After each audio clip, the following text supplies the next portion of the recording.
Live, this is Fox 56 News First at 10.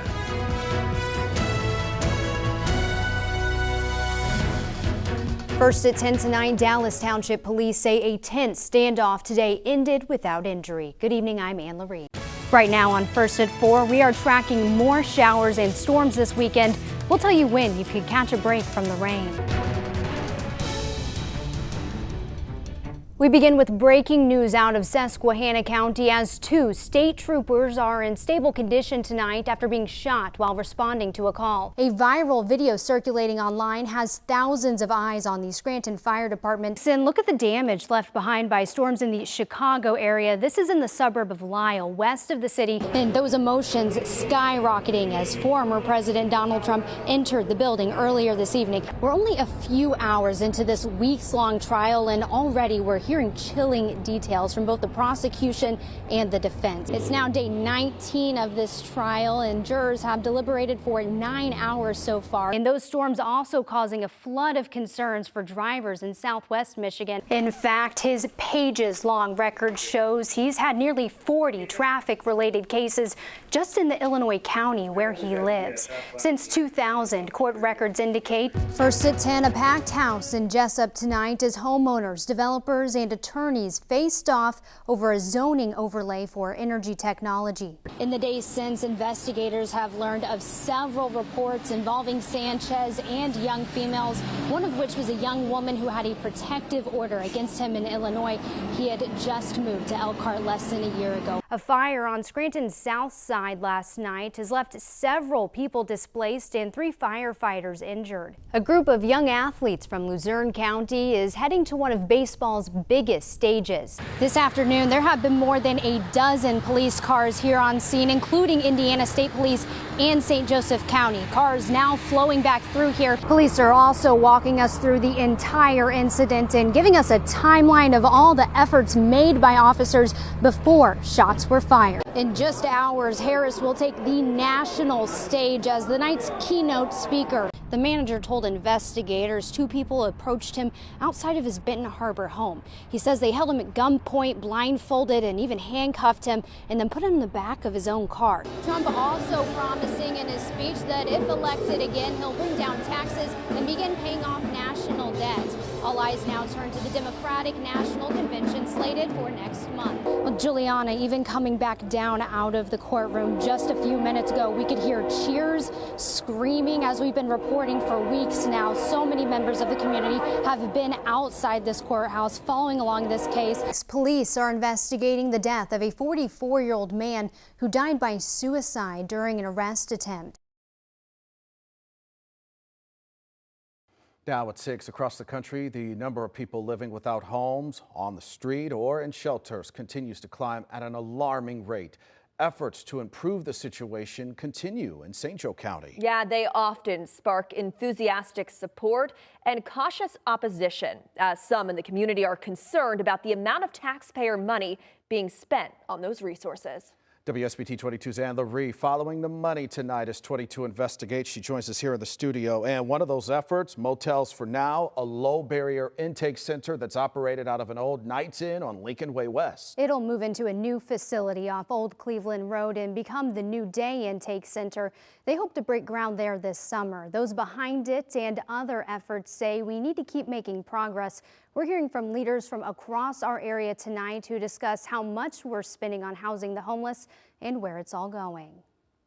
An issue that often penetrates the heart of a city, homelessness. South Bend and St. Joseph County as a whole continue efforts to house those in need, a push that intensified at the start of the COVID-19 pandemic. WSBT 22 was there as the county and city allocated American Rescue Plan funds to Motels for Now and other homeless centers starting in 2021. During public meetings that brought the community out in droves showing support. But efforts to house the homeless have not gone without opposition. Former St. Joseph County Commissioner, now County Surveyor Derek Dieter was there as county officials opposed additional ARP funding for the organization in 2023.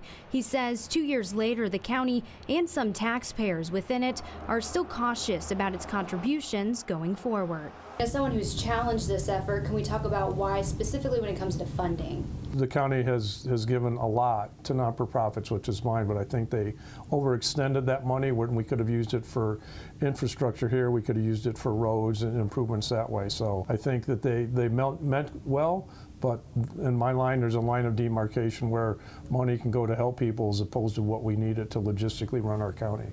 Dieter says it's not about not wanting the homeless to have resources, but that there's only so much funding to go around. Things like county roads and parks also needing a slice of the pie. Unfortunately, sometimes it turns into a political battle of what party wants to do what, instead of saying, okay, we all should agree that we need to have a lot better roads, or the police need to have raises or equipment, or the fire departments need to have equipment, what they need. That's what we should focus on instead of all the bickering. Information I obtained shows St. Joseph County has spent $3.6 million on the Motels for Now program since 2020.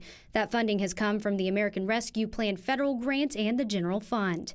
The county also provided the Center for the Homeless with a $1 million subrecipient award with American Rescue Plan dollars, which the center says was used for capital improvements rather than operations. The Center for the Homeless says 80% of its $3.9 million budget is funded by private contributions. Since 2020, the city of South Bend has allocated $6 million of American Rescue Plan money to address homelessness and mental health in the community. That includes the Center for the Homeless, Oaklawn, and other Housing First initiatives. The city notes outside of federal funds, it contributes less than 1/5% of its annual budget on ongoing partnerships with local service providers. According to the U.S. Census Bureau, South Bend had a population of more than 103,000 in 2023. Despite Fort Wayne having more than doubled the population of South Bend, it's allocated nearly $4.5 million to shelters since 2020 through American Rescue Plan money and other grants. The Community Development Administrator of Fort Wayne did note it makes other financial investments in community partners. The city of South Bend has also pledged $4 million for the construction of the New Day Intake Center, plus a pledge of an ongoing $500,000 a year for that center. So where is all this money going? Sheila McCarthy is the director of Motels for Now and will be the executive director at the New Day Intake Center. It's not a high-cost operation. We do as much as we can in-house. The organization partners with the Northern Indiana Food Bank and Cultivate Food Rescue for food the team cooks themselves. They also have 2 electric cargo vans they use for transportation and volunteer doctors that come in. It all comes out to about $35 a day to house someone at Motels for Now. But beyond her operation and a broader conversation about help for the homeless, she says the cost is much cheaper on the front end. An overnight stay in jail costs $50 a night, and a night in the ER, much more than that. McCarthy says taxpayers are paying less by giving someone somewhere to stay. It's not expensive, especially compared to the cost of not doing anything. Like, that's so much more and just so unpleasant for all of us. No one wants to have people sleeping outside. No one wants to have people digging through trash cans. It's terrible for a whole city, a whole society. And while Motels for Now started in 2020, McCarthy says the need in South Bend has stayed the same. She says about 500 people are homeless in South Bend every year, and that those who need help are local. So it still is something that we ask everyone that signs up. We have 20 questions when people sign up on our wait list. And one of them is, where's the last zip code where you resided? It's really something we see over and over, that it's all right here. It's a South Bend issue. St. Joseph County is not currently funding Motels for Now. Still, Dieter says it's not an easy problem to solve, but that taxpayers should be a part of the decision on how to fix it. And again, I praise all these people trying to do something. It's a tough road to go down, and people are working very hard, like all these people, to try to do something, but it's up to the taxpayers. Do you all want your tax money going for this, or do you want it for other things? A spokesperson for the city of South Bend notes there have been no tax rate increases to fund these initiatives during the current administration. In a statement sent to WSBT saying in part, community solutions are necessary for continued economic growth and to advance the city's mission to deliver services that empower everyone to thrive. Police are also walking us through the entire incident and giving us a timeline of all the efforts made by officers before shots were fired. This is what the scene looked like as officers approached Nicewinder. This is footage from a body camera worn by one of the officers around 6:52 that morning. You can see Nicewinder place his hands in his pockets at one point as officers ask him to hold his hands up. He also tells police to shoot him multiple times. The video goes on to show the multiple attempts made by officers to tase Nicewinder. Police noting today those cycles were unsuccessful, likely because of the layers of clothes he was wearing. Nicewinder can be seen threatening police and approaching them again. Officers repeatedly ask him to get on the ground before 6 shots are fired, 3 striking Nicewinder. At that moment, one officer was 17 feet from Nicewinder, the other 15. This all happening within about 3 minutes of officers approaching him. On one hand, other people not knowing may seem like it's a long time.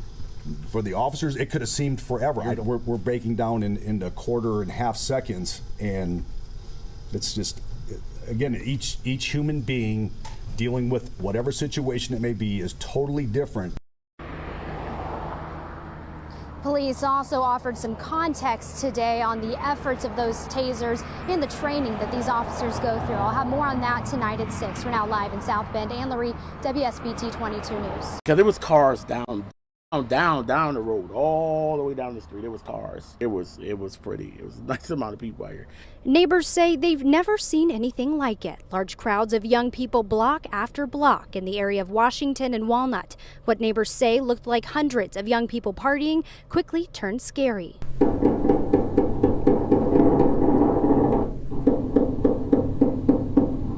More than 130 shots fired from 13 different guns, according to police, hitting 3 people at that party.